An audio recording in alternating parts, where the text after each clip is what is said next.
Tepuk tangan buat Tuhan Yesus Bapak Ibu. Haleluya. Ibu-ibu, walaupun ada Bapak juga sih yang hadir. Baik, terima kasih, silakan duduk, puji Tuhan. Kita akan masuk kepada pembahasan khotbah kita yang kedua. Minta maaf saya datangnya agak terlambat. Sebetulnya hari ini saya agak kurang enak badan Bapak Ibu. My body is not delicious today. Jadi badan saya nggak enak. Tapi udah gak apa-apa, saya gak tahu, moga-moga bukan menuju ke meriang. Jadi inilah makanya saya mungkin berpesan juga, apakah ibu-ibu pengurus ke depannya bisa diatur juga. Masuk bulan Desember begini kesibukan meninggi ibu-ibu, karena banyak rapat persiapan Natal dan Tahun Baru. Kalau kemarin targetnya hari ini sudah libur, hari ini sudah selesai, tidak ada kegiatan WBI, tapi kan request dari pengurus itu bisa diadakan supaya biar ibu-ibu gak kepanjangan liburnya. Tapi memang ternyata buat saya melihatnya, buat saya pun udah makin sibuk, rapat demi rapat, persiapan Natal Tahun Baru, terus juga para pelayan kita pun juga persiapan untuk Natal ibu-ibu. Nah jadi saya nggak tahu nanti kita aturlah supaya apa biar apa di tahun depan. Oke deh, hari ini kita lanjut kepada serial kedua. Serial kedua kita ini akan berbicara bagaimana caranya menjadi orang tua. Haleluya. Walaupun saya baru 17 tahun menjadi orang tua sebagai ayah, apabila ini pembekalan khusus laki-laki, saya sih mungkin bisa lebih banyak berbicara dari pengalaman 17 tahun ini. Apalagi sekarang anak pertama saya sudah kelas 2 SMA, anak kedua saya sudah kelas 2 SMP, anak yang ketiga sudah kelas 3 SD.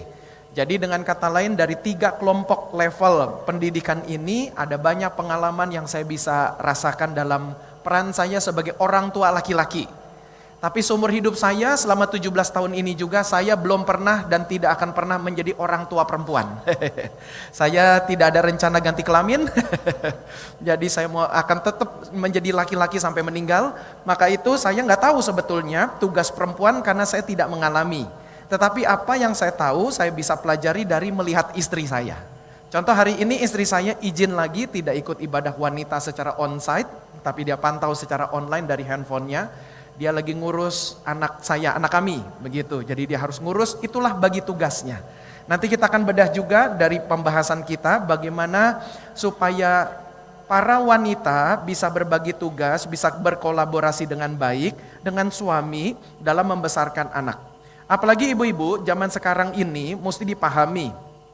Kalau ibu-ibu sekarang yang sudah menjadi nenek, artinya yang punya anak, anak kita sudah menikah dan punya mantu, kemudian kita sudah punya cucu-cucu.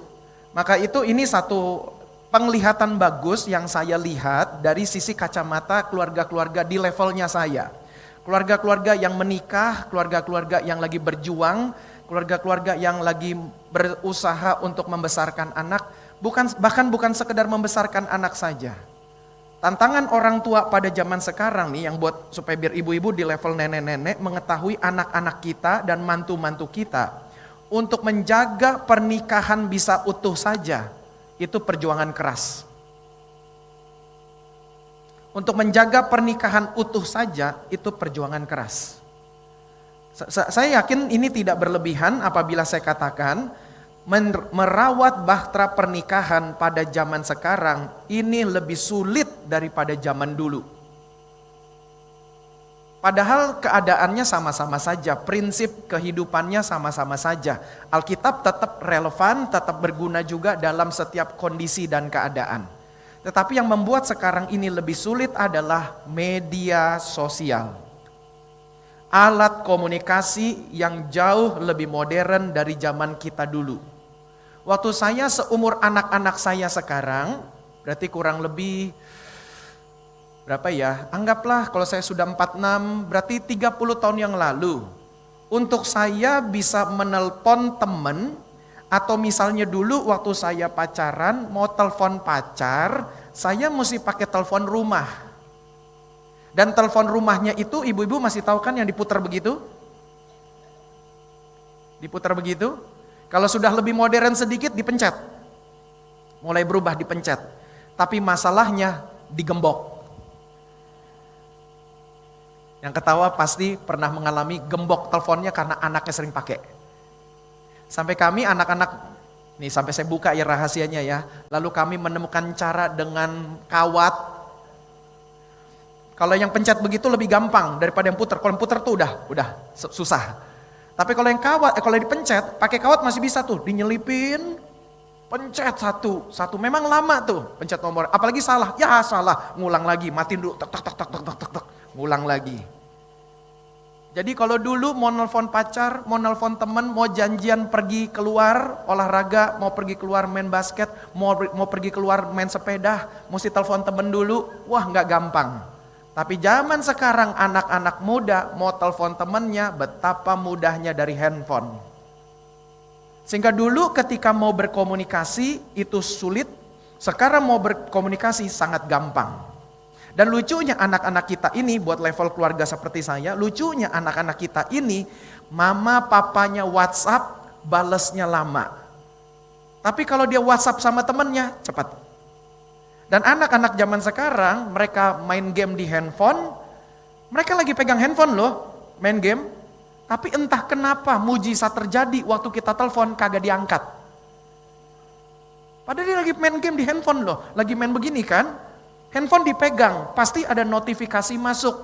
Begitu, dengan tulisan misalnya papa atau mama menelpon. Atau jangan-jangan tulisannya nama mama dan papanya diganti. Orang rese telepon. Jadi ketika dia, orang rese nih, yang adalah papa mamanya. Atau papanya dibilang orang rese, mamanya dibilang orang bawel. Nah, jadi dengan keadaan komunikasi begini, kita baliklah kepada level keluarga.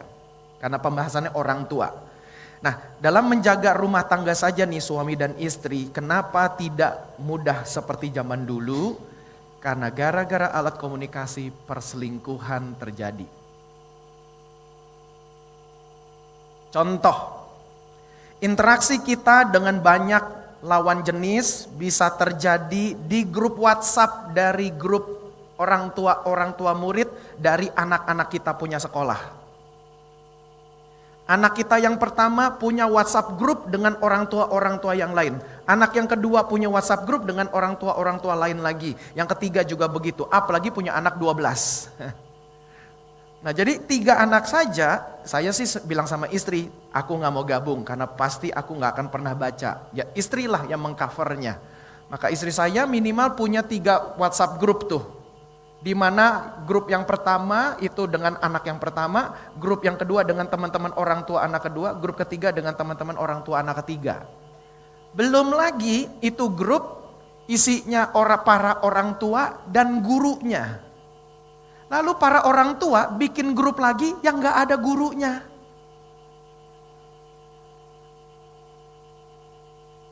Nah, dengan judul lagi, guru tanpa miss. Kan gurunya dipanggil miss. Jadi ya berarti punya 6 grup minimal. Dan isinya semua para orang tua. Dan gara-gara begitu, para orang tua, mungkin ada satu keluarga, papa mamanya ikut gabung di grup itu. Mungkin ada satu keluarga, papanya yang gabung di grup itu, yang lain mama-mamanya. Gara-gara itu jadi tahu nomor telepon orang tua lain. Perselingkuhan bisa terjadi. Nah jadi melihat kondisi seperti ini, biar ibu-ibu para nenek-nenek, apa yang saya sampaikan setiap hari Selasa berkhotbah seperti ini, tolong disampaikan kepada anak-anak dan mantu.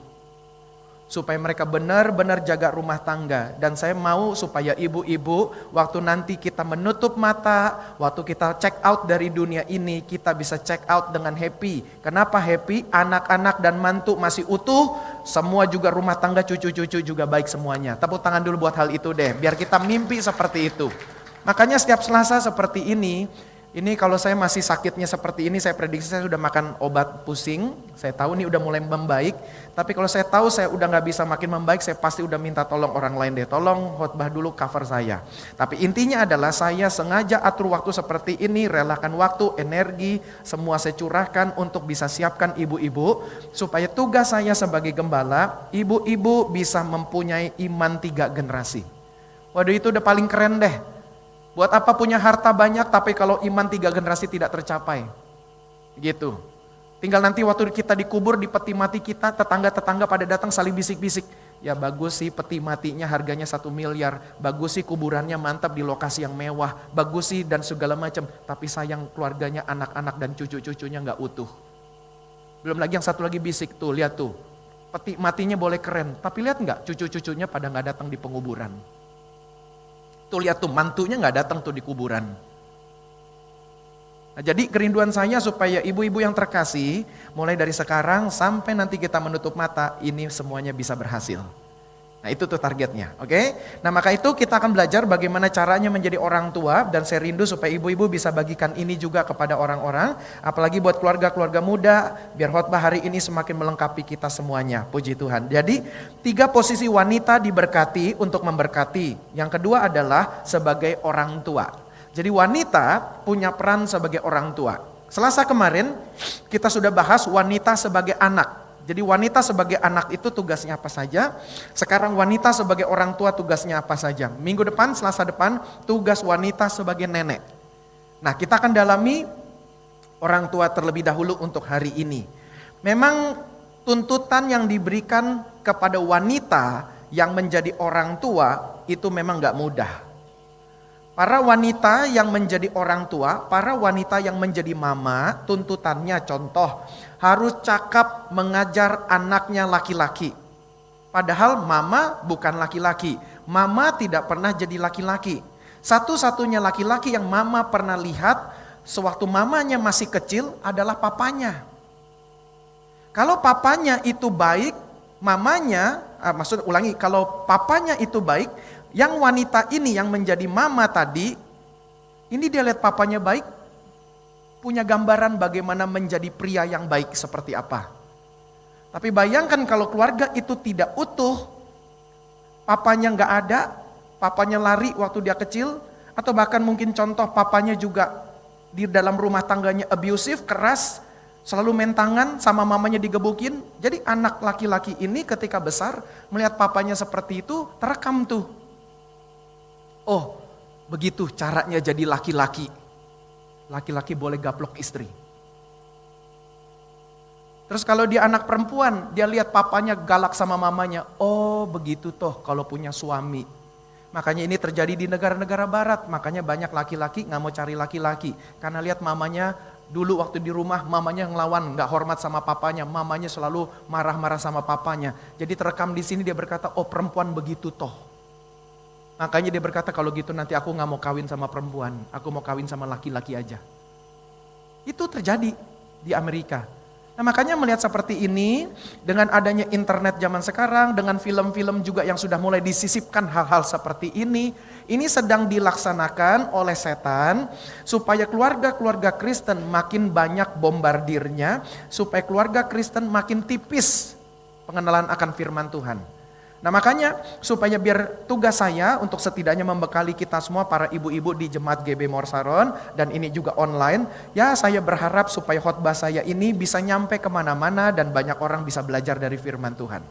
Makanya ibu-ibu ajak jiwa baru lagi, kasih tahu, datang yuk supaya banyak belajar. Pak Yohanes banyak ajarin tentang rahasia rumah tangga lu. Nah gitu, jadi puji Tuhan, belum lagi perempuan-perempuan juga mesti ibu-ibu mesti cakap mengajar anak perempuannya, gak gampang membesarkan anak perempuan di tengah zaman begini, yang anak-anak perempuan bajunya makin lama makin minim. Nih dengar baik-baik, kita boleh lihat anak perempuan kita baik-baik, kita boleh pikir anak perempuan kita ternyata anak perempuan kita nilainya semuanya bagus, tapi apakah kita tahu apa yang dia lakukan di medsos? Jangan-jangan anak perempuan kita baik-baik di rumah, tapi di medsos pakai baju minim, joget-joget. Beneran loh ibu-ibu, perempuan zaman sekarang begitu. Waduh, saya kan juga namanya, ini curhat sambil bukan putus asa sih, tapi inilah fakta kehidupan. Perempuan-perempuan di medsos, bajunya makin lama makin minim.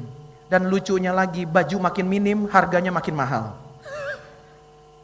Kan harusnya baju makin tebal, harganya makin mahal dong, kan banyak makan bahan. Tapi baju makin tipis, harganya makin mahal. Jadi melihat seperti ini kan gak mudah ibu-ibu.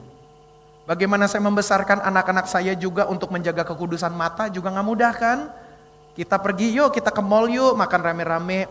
Misalnya hari Sabtu kita fellowship keluarga, saya bagi waktu untuk anak-anak, supaya di hari itu kita nggak megang handphone, kita kantongin sama-sama handphone, kita fellowship lah barang 2 jam setengah, 3 jam untuk kita fellowship sama-sama, hari tanpa handphone. Maka kita fellowship sama-sama, ajak ke mall, aduh ngeliatin ABG perempuan-perempuan, bajunya minim-minim, serba salah kan? Masa saya mau liatin anak saya terus, nih anak saya lagi ngeliatin cewek-cewek nggak? Kan nggak mungkin dong. Jadi dengan kata lain, waduh zaman sekarang gak mudah. Belum lagi di medsos. Oke, kalau di dunia nyata, dunia realita begini, saya ada bersama anak-anak saya bisa kawal. Tapi coba kalau misalnya ketika anak-anak saya di medsos, 2 anak saya sudah punya medsos. Anak saya yang bontot udah dibikinin medsos lagi sama kakaknya. Saya bilang belum waktunya, tapi udah dibikin. Ya udahlah. Jadi potong cerita, ini zaman yang memang sangat gak mudah untuk membesarkan anak. Nah, gimana caranya supaya kita belajar dari firman Tuhan, supaya kita masih ada harapan kok untuk membesarkan anak, walaupun keadaan makin sulit, tapi masih ada harapan. Kita percaya Roh Tuhan, Roh Kudus masih tetap akan mampu dan sanggup berkuasa untuk menolong rumah tangga kita. Maka itu saya kasih subjudulnya adalah 3 cara wanita bisa menjadi berkat sebagai orang tua. Ada 3 cara wanita bisa menjadi berkat sebagai orang tua, sebagai mama. Yang pertama orang tua rohani. Nanti yang kedua orang tua jasmani, jiwani. Yang ketiga orang tua jasmani. Jadi saya mau bagi dalam 3 elemen, 3 unsur hidup manusia. Yaitu roh, jiwa, dan tubuh. Yang roh dulu. Yang pertama adalah mendidik anak dalam Tuhan. Itulah panggilannya. Orang tua atau mama harus menjadi mama rohani. Orang tua rohani. Orang tua rohani itu tugasnya satu saja, yaitu mendidik anak dalam Tuhan. Ini gak bisa ditawar ibu-ibu. Mendidik anak dalam Tuhan. Apalagi kalau misalnya kita yang adalah ibu-ibu muda, keluarga yang baru membangun rumah tangga, anak-anaknya masih SD atau masih TK, puji Tuhan. Supaya biar khotbah hari ini bisa menolong dari sekarang sampai nanti menyiapkan anak-anak waktu usia remaja. Saya dan istri membesarkan 3 putra ini, 2 putra lah ya yang sudah remaja SMA dan SMP, yang satu masih kelas 3 SD. Yang kelas 3 SD sih masih lucu-lucu tuh. Pulang ke rumah masih lari. Papi udah pulang. Wah masih lari tuh. Papi. Yang pertama, yang kedua reaksinya begini. Oh udah pulang. Dalam hati saya buset. Saya bercanda dalam hati saya, ini rumah-rumah saya. Saya yang biayain rumah ini. Saya yang bikin rumah ini listriknya menyala. Airnya mengalir terus, dapurnya ngepul terus. Sama anak yang masih hidup di bawah atapnya saya, meresponnya bilang, oh udah pulang. Tapi gak se-ekstrim itu maksudnya, artinya oh udah pulang. Cepat juga hari ini tumben, emang Dedi gak ada rapat. Baik sih 2 putra saya bilang iya hari ini lagi gak ada rapat jadi pulangnya cepat. Jadi bisa makan malam bareng-bareng. Tapi udah November, Desember udah hampir gak pernah makan malam lagi. Kenapa? Rapat. Gitu. Nah itu contoh dengan kata lain, ketika kita sekarang mau jadi orang tua rohani, mama rohani, gimana caranya agar bisa mendidik anak dalam Tuhan. Amsal 22 ayat 6. Firman Tuhan berkata begini, Amsal 22 ayat 6. Didiklah, kita baca sama-sama deh, yuk. 2, 3. Didiklah orang muda menurut jalan yang patut baginya. Maka pada masa tuanya pun ia tidak akan menyimpang daripada jalan itu. Ini harus diingat, ini harga mati ibu-ibu. Sebagai mama rohani, kita ulangi, sebagai mama kita mesti tahu kita punya peran sebagai mama rohani. Bukan sebagai mama saja. Jadi kalau dulu-dulu kalimatnya kita ngomong sama anak kita begini, mama yang lahirin kamu tahu. Betul, itu mama jasmani. Tapi ibu-ibu jangan lupa, ibu-ibu punya peran juga sebagai mama rohani. Nah, sebagai mama rohani itu harus didik anak dalam Tuhan. Harus ngajarin gimana caranya hidup yang patut sebagai anak Kristen. Tambahkan lagi anak-anak kita sudah remaja, dorong untuk pelayanan. Ini sudah mau libur sekolah, anak pertama dan anak kedua kami sudah kita dorong untuk bantu di gereja. Kemarin setengah hari saya suruh mereka dengan istri, suruh mereka pergi ke gedung dom gereja. 3 lantai itu, 10.000 kursi, liatin semuanya satu persatu. Supaya cek mejanya ada yang patah enggak, kursinya ada yang patah enggak, stiker-stiker yang ditempel untuk QR kolekte, beneran enggak stiker kolekte? Jangan-jangan nggak taunya pas di scan bukan untuk kolekte gereja, nggak taunya atas nama Rudolfo. Itu dipalsuin loh, ada orang nempel-nempel stiker begitu, jadi jemaat waktu lagi bayar kolekte QR, nge-scan, nggak perhatikan siapa penerima rekeningnya. Nah jadi udah, yang penting scan di gereja, di scan, langsung transfer. Nggak taunya masuk ke rekening orang, sekarang begitu terjadi. Begitu. Nah, cekin semua satu persatu. Kalau kursinya ada yang kenapa-napa, kasih stiker, kasih tanda. Besoknya, maksud hari ini, tukang akan keliling ngecek yang ada stiker itu. Nanti tugas mereka lagi, cek lagi kalau tukang sudah benerin atau belum. Itu contoh. Hari ini saya bilang juga sama mereka, tadi istri saya udah koordinasi. Kan lagi minggu-minggu ulangan. Udah selesai ulangan, walaupun besoknya ulangan lagi. Hari ini tetap nanti ke gereja lagi. Bantuin tuh urusin bingkisan sekolah minggu. Nah itu kita dorong tuh ibu-ibu seperti itu. Ya kalau ditanya, emangnya mau nurut Pak Gembala? Kagak mau nurut. Susah ngajakinnya. Tapi saya paksa, saya bilang kamu gak bisa, kamu gak ada pilihan. Saya bilang kamu gak ada pilihan. Saya mau paksa seperti ini, kenapa? Karena itu bagian dari mendidik anak. Selagi masih muda, kita mesti ajarin jalan yang patut baginya. Saya bilang sama mereka, kalian laki-laki nanti akan bertugas menjaga atap rumah kamu masing-masing. Membuat dapur dari kamu itu tetap ngepul. Membuat supaya istri kalian masing-masing itu bisa ada baju untuk Natal, baju untuk Paskah, baju untuk ke gereja, daster untuk di rumah. Itu tuh, makanya mulai dari sekarang pacu diri supaya rajin. Nah ibu-ibu juga begitu, ibu-ibu mesti dorong. Jangan ketika misalnya ibu-ibu zaman sekarang nih, mama-mama muda sibuknya padel melulu. Kemarin saya baru lihat lagi postingan di medsos, ini bener juga sih. Melihat orang-orang yang olahraga padel, aduh ampun dah. Jujur aku pun sebagai pendeta, aku kan laki-laki normal.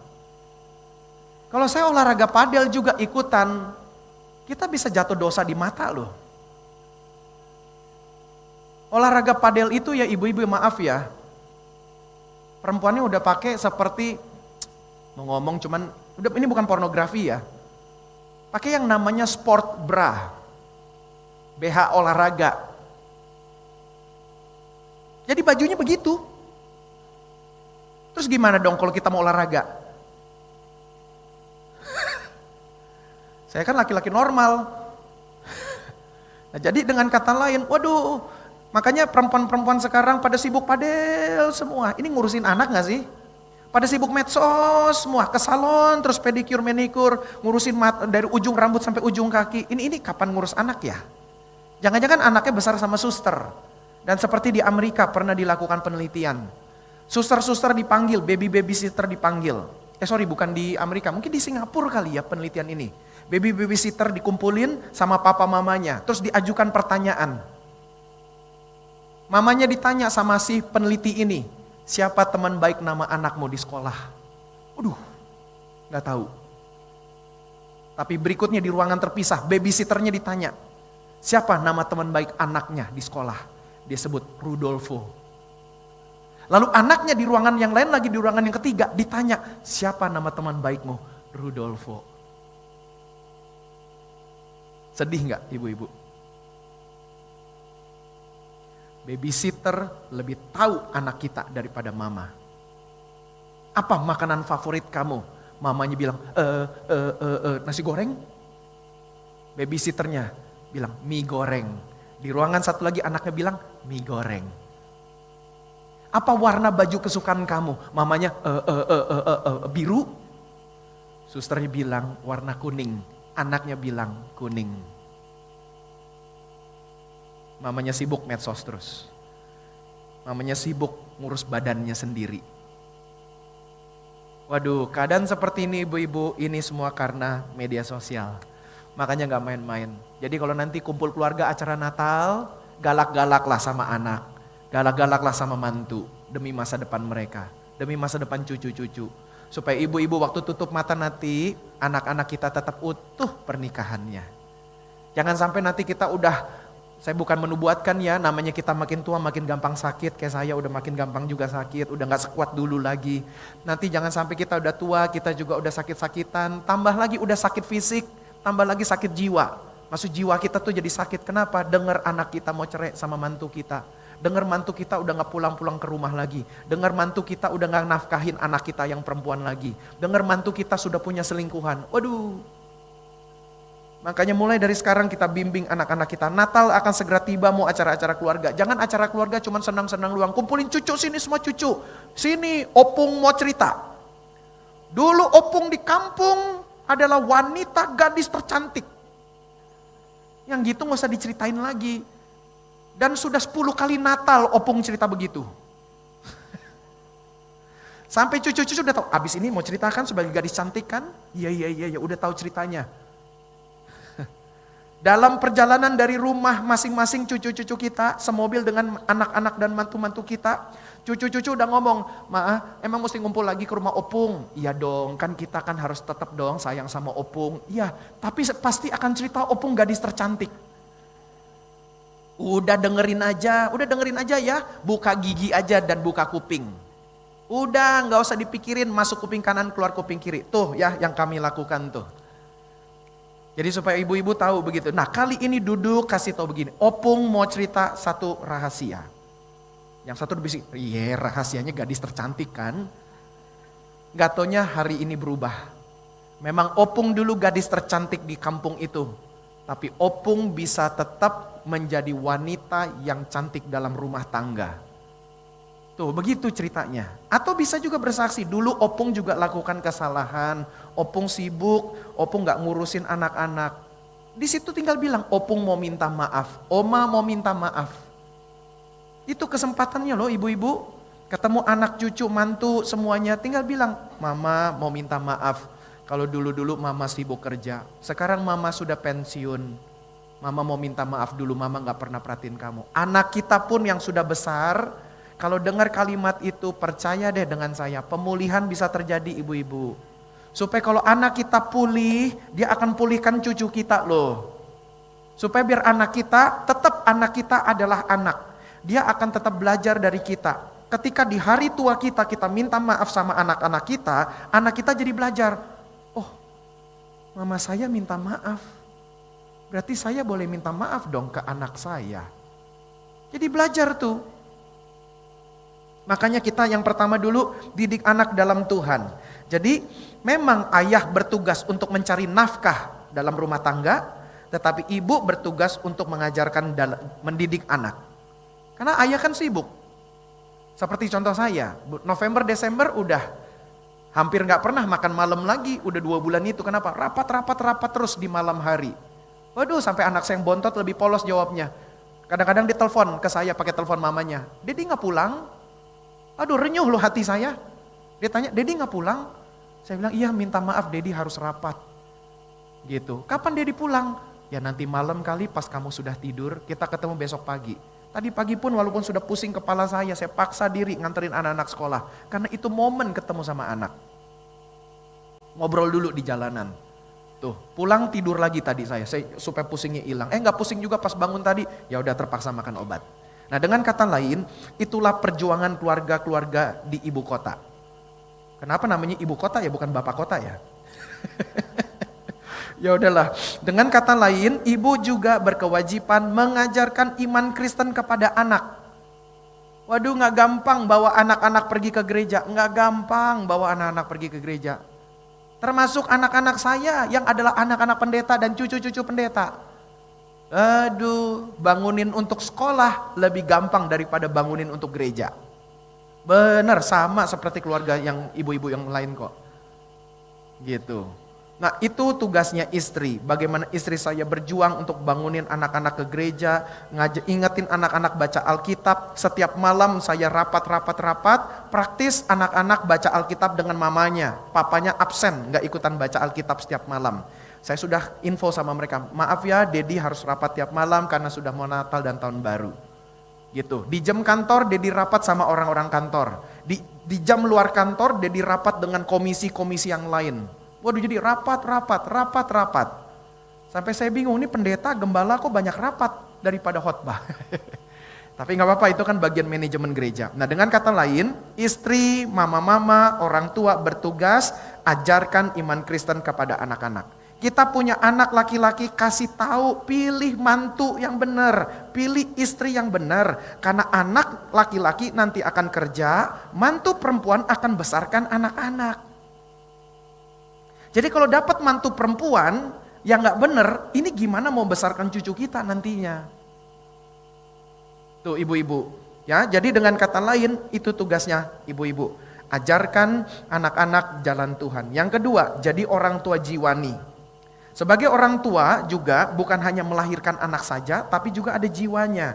Nah yang pertama, bersama suami menyiapkan masa depan anak.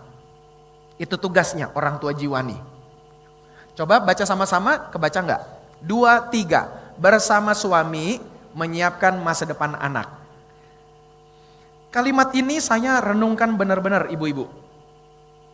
Bukan sembarangan saya masukkan ada nama suami di situ, ada kata suami. Padahal istri kalau dalam khotbah hari ini bisa kalimatnya menyiapkan masa depan anak, itu saja kalimatnya. Tapi kenapa saya tambahkan bersama suami menyiapkan masa depan anak? Alasannya karena ini kan anak bersama. Kan bukan anak tetangga yang kita angkut. Kan bukan ketemu anak kecil di atas pohon mangga, ada anak. Sini nak turun biar saya jadi mama kamu, kan gak begitu. Anak yang dilahirkan sama suami, maka itu masa depan anak mesti disiapkan. Nah, Kejadian 2 ayat 18 dikatakan begini. Tuhan Allah berfirman, tidak baik kalau laki-laki itu seorang diri saja, aku akan menjadikan penolong baginya yang sepadan dengan laki-laki. Nah, berarti dalam rumah tangga, mama wanita juga berperan untuk berkolaborasi dengan suami membesarkan anak. Kalau ini pembekalan laki-laki, pasti saya akan bilang, bapak-bapak, kita ini bertugas juga untuk membesarkan anak secara jiwa. Memang secara, nanti poin ketiga, secara jasmani, kita laki-laki yang nyiapkan uang, kita yang kerja, kita yang, kerja banting tulang deh, kasihan tulang dari Medan lagi datang dibanting-banting. Memang hati-hati, makanya kalau tulang ke Jakarta dibanting-banting. Mendingan tulang di Medan aja udah, gak usah ke Jakarta. Jadi dengan kata lain, suami banting tulang, suami kerja, udah kerja di kantor, malamnya nge-grab. Tuh, waduh udah di kantor, malamnya ada second job, ada job yang kedua lagi, nyari lagi, apapun lah dijalankan. Nah itulah namanya berjuang untuk bertahan hidup. Nah ketika hal seperti ini, orang tua itu adalah orang tua jiwani juga. Jadi papa dan mama seperti saya belajar. Waktu saya dulu anak kecil sampai saya remaja, maaf saya buka saja. Pak Yakob sangat jarang hadir sebagai ayah jiwani bagi saya. Pak Yakob sibuk dalam pelayanan. Saya cuma lihat Pak Yakob adalah di hari Minggu. Dan itu pun waktu saya lihat Pak Yakob bukan sebagai ayah, tapi sebagai pendeta. Jadi dengan kata lain, bagaimana saya memulihkan diri saya. Puji Tuhan ketika saya sekarang dewasa, saya gak kepahitan dengan ayah saya. Saya gak sakit hati dengan ayah saya. Ketika saya kunjungan ke kuburannya, gak saya ambil batu, saya timpukin nisannya, enggak. Gitu, gak ambil batu, timpukin nisannya dan berkata, nyesel jadi anak kamu. Enggak. Tapi saya bisa bawa bunga, kita rangkai, sambil merangkainya saya ngomong dalam hati, Tuhan terima kasih untuk ayah yang baik. Walaupun ayah saya sibuk, hampir nggak ada waktu buat saya. Kalaupun dulu-dulu waktu saya masih kecil, kita mau dijanjikan pergi ke Dufan, mau pergi ke Ancol ngeliat flipper, bahasanya Pak Yoko flipper tuh lumba-lumba, mau lihat lumba-lumba, nggak jadi gara-gara ada jemaat meninggal, kita batal ngeliat flipper, gara-gara jemaat meninggal. Ada juga alasannya, oke, bulan depan kita akan pergi ke Ancol ngeliat flipper. Bener bulan depan pergi, tapi perginya dengan rombongan pendeta-pendeta lain. Kenapa? Karena ternyata bulan depan ada grup pendeta-pendeta dari daerah datang untuk studi banding di gereja. Ada waktu kosong di hari apalah begitu, waktu kosong Pak Yakob ajak mereka ke Ancol. Kan saya sebagai anak tidak dikasih tahu kalau ke Ancol nanti ada pendeta-pendeta lain. Yang saya tahu adalah hore mau ke Ancol sama papi. Akhirnya, pas nyampe, loh kok nggak ke Ancol dulu, kok ke gereja dulu? Ternyata baru tahu, oh di gereja jemput pendeta-pendeta. Kita memang naik mobil sendiri, pendeta-pendeta pakai bus, buntutin di belakang. Waduh, sebagai anak kecil, saya udah tahu tuh. Loh, kan katanya mau acara keluarga di Ancol. Kok sama pendeta-pendeta? Dan betul apa yang saya bayangkan, nyampe di Ancol, semua atensi Pak Yakob diberikan buat pendeta-pendeta. Tidak diberikan buat saya. Di sana lebih banyak ngobrol sama pendeta-pendeta. Belum lagi pendeta-pendeta yang ngerubunin Pak Yakob. Pak Yakob, Pak Yakob, Pak Yakob, Pak Yakob, Pak Yakob, Pak Yakob. Tinggal saya mau nyelip-nyelip, nggak bisa. Nah itu contoh ibu-ibu. Nah dengan kata lain, bagaimana puji Tuhan kalau saya mengalami pemulihan dalam jiwa saya, jangan sampai juga dalam rumah tangga seperti itu. Udahlah kalau suami itu pasti sibuk, makanya istri mesti hadir dalam jiwa. Istri kolaborasi dengan suami harus menjadi pasangan yang sepadan. Jangan bilang, ini kan anak lu juga. Pelan-pelan ngomong sama suami. Kan kita sudah banyak belajar 2-3 tahun ini bagaimana memperlakukan suami. Jangan bilang, ini kan anak lu juga, urus dong anak lu. Nah suami ketika dibegitukan makin keras hatinya. Ngomong baik-baik, pilih kosakata yang bagus, pilih tonasi suara yang baik. Ketika ngomong sama suami, perlakukan suami dengan hormat. Begitu. Jangan sampai nanti suami ngomong kalimatnya begini, aku masih sanggup mencari saja, sudah diperlakukan begini. Gimana nanti sudah gak sanggup mencari? Jangan sampai kalimat itu keluar dari mulut suami. Tapi Pak Pendeta, suami saya udah gak mencari lagi. Itu lain cerita, nanti kita bahas minggu depan. Moga-moga Tuhan Yesus belum datang minggu depan. Jadi kita bisa bahas, oke haleluya. Jadi hadir mengcover suami dalam membesarkan anak. Berkolaborasi dengan suami dalam membesarkan anak. Berkolaborasi. Jadi buat keluarga muda ini akan sangat berguna. Harus dengan suami mengatur cara, menyepakati apa saja peraturan dalam membesarkan anak. Puji Tuhan karena istri saya sarjana psikologi.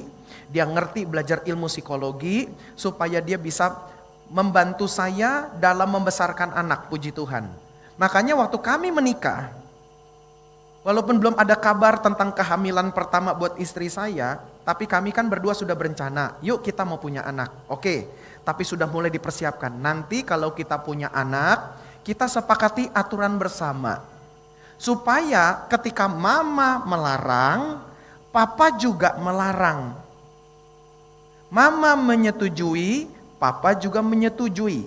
Harus sepakat. Jadi jangan sampai nanti mama melarang, anak lari ke papa cari pembelaan, lalu papa bela. Tambah lagi papanya berkata begini, emang mami suka begitu? Waduh. Anak bingung tuh. Nanti anak dari kecil udah belajar nih di kepalanya. Kalau ke mama dilarang, ke papa boleh. Makanya banyak lari ke papa. Itu kalau papanya baik, ada waktu buat anak-anak. Tapi coba kalau papanya gak ada waktu. Udah begitu mamanya juga begini deh. Udah tanya aja sama papa, tanya aja sama papa, tanya aja sama papa. Waduh, itu harus disepakati. Ini buat keluarga yang baru memasuki dalam keluarga. Atau sekarang masih belum terlambat. Ngomong sama anak-anak, minta maaf dulu papa sama mama. Belum bisa besarkan kalian dengan baik. Sekarang papa sama mama sudah dengar khotbah dari Om Yohanes, jadi sudah ngerti gimana membesarkan sesuai firman Tuhan. Makanya mesti sepakati. Ini yang baru, nanti yang muda-muda nih yang lagi online nonton nih. Supaya nanti dalam rumah tangga, ngomong sama suami, sepakati. Contoh lagi nih, saya tambahkan. Waktu kami menikah, saya dan istri. Ketika sudah mulai istri saya akan melahirkan. Saya bilang sama papa mama saya. Waktu istri saya melahirkan, anak saya yang pertama ini bukan menjadi cucu pertamanya Pak Yakob dan Ibu Rina. Karena Pak Yakob dan Ibu Rina sudah punya cucu duluan. Bahkan adik saya Esther sudah punya 2 anak lebih duluan. Sudah punya 1 anak, jadi bukan cucu pertama. Nah, ketika lahir, anak saya yang pertama ini akan lahir, saya bilang sama Pak Yakob. Saya bilang juga sama Ibu Rina, Papi Mami, kami punya peraturan di rumah. Tolong nanti kalau cucu lagi datang, jangan dibombardir dengan kado-kado. Jangan dibombardir dengan hadiah-hadiah. Jangan dimanjakan. Supaya biar ngikutin bagaimana aturan rumah kami dalam membesarkan anak. Kami tidak mau anak dimanja. Jadi ketika main nanti ke papi mami, atau lagi nanti momen-momen Natal, mau kasih kado, maaf, kalau boleh kadonya kasih tahu kami dulu. Supaya jangan kemewahan. Jangan nanti anak merasa begini, ini juga buat nenek-nenek ini bagus nih. Jangan sampai karena kita pikir, aku kan udah tua, aku mau beli apa lagi. Aku masih punya toko, yang tokonya bisa bantu aku dapat pemasukan. Lalu cucu-cucu datang, kita kasih kado yang mewah-mewah buat cucu-cucu. Maaf, sementara anak kita dan mantu kita nggak sanggup membelikannya. Nanti cucu-cucu kita akan besar dan menyangka, enakan ke rumah nenek daripada ke rumah orang tua. Nanti nenek lebih didengar daripada orang tua. Waktu saya ngomong begitu ke Pak Yakob, apa yang terjadi? Pak Yakob marah. Marah bener. Pak Yakob bilang, masa kok begini? Pak Yakob curhat ke Ibu Rina. Masa nih begini nih, saya kan dipanggil Nyong. Nih si Nyong gimana sih? Masa kita orang tua diatur-atur? Bener Pak Yakob ngomong begitu. Tapi lambat laun, lama-lama Pak Yakob ngerti, paham. Dan ada kesempatan saya ngobrol dengan Pak Yakob secara private, saya jelaskan, Pi, maksudnya bukan melarang Papi. Kalau Papi mau beliin sepatu boleh, tapi tanya dulu maaf sama kami. Perlu nggak sepatu dibelikan sekarang? Ini momennya untuk beli sepatu nggak? Karena sepatu buat mereka pun ada di rumah. Akhirnya lama-lama saya, istri, Pak Yakob dan Ibu Rina bisa berkolaborasi dengan baik dalam membesarkan anak-anak saya. Dalam membesarkan cucu-cucu mereka. Itu tuh sampai level situ loh. Jadi jangan sampai anak-anak bilang, oh enakan sama opa, enakan sama yeye. Itu Pak Yakob dipanggil pakai bahasa Mandarin yeye. Kenapa? Cucu dalam. Cucu dalam manggilnya yeye. Begitu kalau dari etnis Tionghoa. Kalau cucu luar dipanggilnya, yeye juga sih. Tapi kalau untuk mamanya, maksud Ibu Rina dipanggilnya nai-nai karena cucu dalam. Tapi kalau bukan cucu dalam panggilnya lau-lau. Anak-anaknya Esther manggil Bu Rina lau-lau, anak-anak saya manggil Bu Rina nai-nai. Cucu dalam. Sombong dikit. Jadi dengan kata lain itu tuh ibu-ibu. Makanya kolaborasi dengan suami supaya bisa menyepakati membesarkan anak. Apalagi mau Natal nih. Suami kan suka bilang begini, aku kan udah kerja keras, kita dapat THR nih Natal nih. Gitu, ada tambahan nih, udah anak kita kasih apa-apa. Nah itu harus diskusi dengan suami. Ngobrol baik-baik, supaya kasih tahu, ini kita mau besarkan anak bersama loh. Begitu, supaya biar anak sama anak-anak kita ini gak bingung. Nanti sama papa boleh, sama mama gak boleh. Sama papa gak boleh, sama mama boleh. Nah ini jangan terjadi. Mesti kolaborasi, tega gak tega? Benar, tega gak tega? Jujur hati saya sebagai seorang ayah, waktu memberikan perintah kepada 2 putra saya itu kemarin, sana ke dom, tuh 10.000 kursi, liatin. Aduh dalam hati bener loh, aduh kasihan ya. Kan saya bisa berpikir, kan udah ada cleaning service, kan udah ada tukang-tukang, kita udah latih tukang-tukang dengan bagus, kita udah latih cleaning service juga dengan baik. Sebenarnya anak saya gak perlu, tapi saya tahu demi masa depannya. Biar dia tahu gitu bagaimana caranya bantuin orang tua. Kalau kita bisnis juga buka toko, dagang, punya pabrik, sama lagi libur anak kita suruh jaga toko, suruh ikut cek ke pabrik. Jadi saya pikir sama juga lah, yuk sana. Walaupun secara hati gak tega. Nah itulah makanya secara jiwa orang tua tega gak tega demi masa depan anak. Haleluya. Tepuk tangan buat Tuhan Yesus dulu deh. Puji Tuhan. Banyak belajar ya ibu-ibu ya. Yang berikutnya lagi, bersama suami menyiapkan mental anak. Bukan hanya, ayatnya udah baca belum? Oh udah kan? Menjadi pasangan yang sepadan. Makanya bersama suami menyiapkan masa depan anak. Yang kedua, orang tua jiwani bersama suami menyiapkan mental anak. Siapkan mentalnya. Kasih tahu anak-anak kita begitu. Nanti kalau kamu pacaran buat cucu, buat anak perempuan, kasih tahu nih laki-laki nakalnya di sini nih. Biar dia tahu tuh, persiapkan diri. Jadi kalau kamu dipegang-pegang anggota tubuhmu, kamu bisa berkata tidak. Tuh. Kalau kamu diajak foto-foto, diajak pergi yang ke tempat yang gak benar, siapa tahu kamu pacaran diajak pergi ke teman-temannya yang lainnya, yang kamu belum tentu kenal. Kamu nanti dibawa minum-minum, hati-hati kalau dikasih minum. Bisa diracun, bisa dibikin mabok. Nanti kalau kamu sudah mabok, kamu gak sadar. Nah itu tuh mesti kasih tahu tuh anak-anak kita tuh. Saya kasih tahu anak-anak saya juga laki-laki. Saya bilang kalau kamu nanti ada perempuan, perlakukanlah dengan baik seperti adalah adikmu perempuan. Saya bilang sama mereka, kalau kalian punya adik perempuan, dipacarin sama cowok, diperlakukan gak baik, kalian sebagai kakak-kakaknya marah gak? Marah dong. Mereka bilang gitu. Nah itu tuh, perlakukan perempuan-perempuan lain seperti itu. Nah makanya itu tuh ibu-ibu, kita bantu berkolaborasi sama suami untuk membesarkan anak-anak. Jadi latih mental mereka supaya kuat. Punya anak laki-laki, latih mentalnya supaya kuat. Punya anak perempuan, latih mentalnya supaya kuat. Persiapkan diri. Zaman boleh berubah, tapi esensi dalam rumah tangga itu gak berubah. Percaya sama saya, kita hidup di ibu kota. Saya hidup di ibu kota, saya besar di ibu kota. Saya kuliah di 3 negara. Bukannya mau pamer, bukannya mau sombong. Saya kuliah di 3 negara. Saya kuliah yang pertama di Tiongkok. Saya kuliah yang kedua di Amerika. Kuliah yang ketiga di Indonesia. 3 negara ibu-ibu. Dan saya melihat budaya-budaya dari 3 negara ini bolehlah mewakili. Tiongkok budaya Asia lebih luar, Indonesia budayanya kita, Amerika budayanya barat. Wah 3 budaya itu. Saya lihat semuanya dan saya simpulkan bisa dalam khotbah ini. Mau di negara manapun, kultur manapun. Terakhir kali saya kuliah di Amerika 24 tahun yang lalu. Sekarang sudah berjalan 24 tahun berlalu waktu, tetap saya juga masih melihat keadaan tidak berubah. Yaitu, laki-laki di alam bawah sadarnya tetap akan menilai perempuan adalah urusan dapur. Udah bawaannya. Ngelihat budaya zaman dulu di Tiongkok. Ngelihat budaya di Amerika yang katanya modern. Yang wanita disejajarkan dengan laki-laki dalam semua bidang. Kemudian juga dalam Indonesia. 25 tahun lah sudah berlalu. Saya masih melihat juga keadaan seperti itu. Tetap laki-laki di alam bawah sadarnya tetap merasa perempuan urusannya dapur. Laki-laki kalau disuruh urusan dapur, rasa gimana gitu. Walaupun saya gak masalah kok ke dapur saya cuci piring, lagi lebaran saya cuci piring, ikut ngepel, nyetrika, gak masalah. Tapi itu momen-momen tertentu. Tapi kalau tiap hari, bener, alam bawah sadar kami laki-laki, kayaknya gimana gitu ngerasanya. Tapi kalau kerja gak masalah. Kalau kita disuruh ngapain nyari duit gak masalah. Gitu.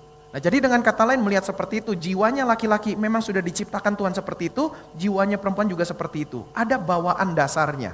Dan saya lihat juga perempuan-perempuan semua yang berkarir.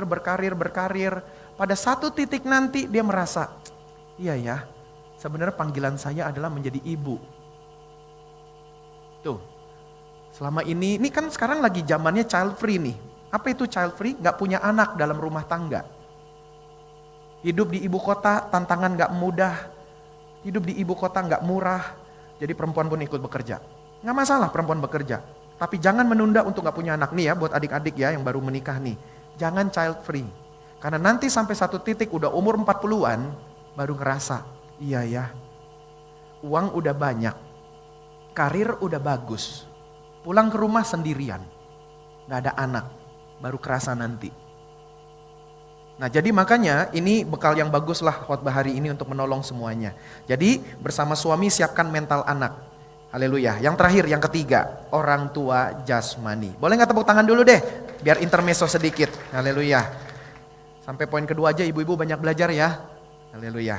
Poin yang terakhir, orang tua jasmani. Memang orang tua jasmani itu Kita bisa lihat dari 1 Timotius 4 ayat 12. Firman Tuhan berkata 1 Timotius 4 ayat 12. Jangan seorang pun menganggap engkau rendah karena engkau muda. Jadilah teladan bagi orang-orang percaya dalam perkataanmu, dalam tingkah lakumu, dalam kasihmu, dalam kesetiaanmu, dan dalam kesucianmu. Ini tugas kita sebagai orang tua untuk membesarkan anak-anak dengan gaya seperti ini.